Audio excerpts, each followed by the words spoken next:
It begins as a trickle, a sacred spring high in the Ethiopian Highlands, the source of the Blue Nile, or Abe. For millennia, this river has carved through gorges, shaping landscapes and civilizations. Its annual flood brings rich silt, dictating the rhythm of life for generations.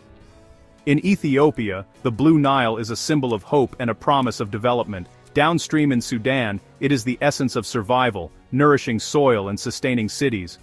The river is identity, history, and destiny, intertwined. Yet what Ethiopia sees as a birthright, Sudan views with anxiety. The same current that powers Ethiopia's dreams could disrupt Sudan's delicate balance. The river connects and divides, binding two nations in shared dependency and tension. The stakes are high. This is a battle over water, the most fundamental resource of all. The Blue Nile flows on, indifferent to the hopes and fears it inspires, carrying the weight of two nations' aspirations. The Blue Nile's journey starts in Ethiopia's misty highlands at Lake Tana, plunging over the Blue Nile Falls and forging through deep canyons. As it leaves Ethiopia, the river slows, entering Sudan's arid plains and transforming into the lifeblood of the Gezira scheme, one of the world's largest irrigation projects. The silt it carries creates an oasis of fertility, supporting vast fields of cotton, wheat, and sorghum. The river is the engine of Sudan's agriculture and economy. In Khartoum, the Blue Nile meets the White Nile, their waters merging before flowing north to the Mediterranean. During the summer flood, the Blue Nile provides most of the water and sediment that define the Nile Valley. Ethiopia, upstream, controls over 85% of the Blue Nile's flow. Sudan, downstream, depends on its predictable arrival. This simple geography, one nation controls the source, the other relies on its flow, defines their relationship. The river connects them, but their positions create fundamentally different perspectives. This upstream-downstream dynamic is at the heart of their complex ties. The Blue Nile's journey is both a link and a line of division. To understand today's tensions, we must look to the colonial era. British treaties in the early 20th century gave Egypt and Sudan extensive rights over the Nile, requiring Ethiopia to seek approval for any upstream projects. For Ethiopia, these agreements were an unjust imposition, denying its sovereignty over its own waters. Sudan and Egypt built their societies around the assumption of uninterrupted flow, while Ethiopia's potential remained untapped. This historical inequality bred deep resentment in Ethiopia. As Ethiopia stabilized in the 21st century, it began to see the Blue Nile as the key to its transformation. The river was no longer to be forfeited, but harnessed for national progress.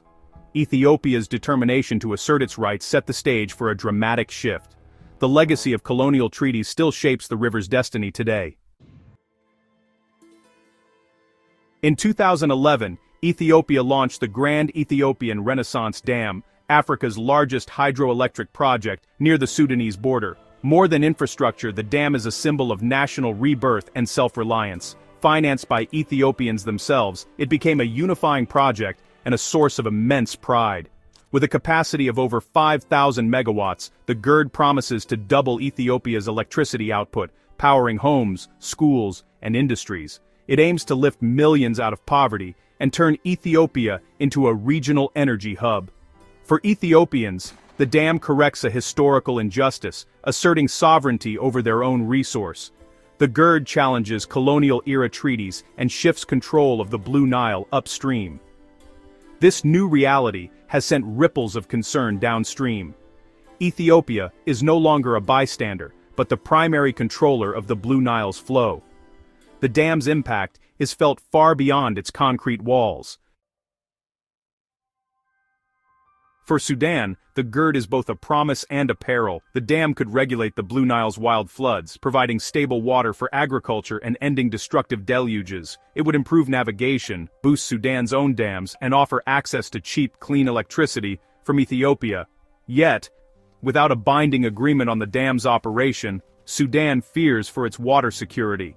A rapid filling or mismanagement could devastate Sudanese farms and cities. Ethiopia's control over the river introduces new risks and anxieties for Sudan.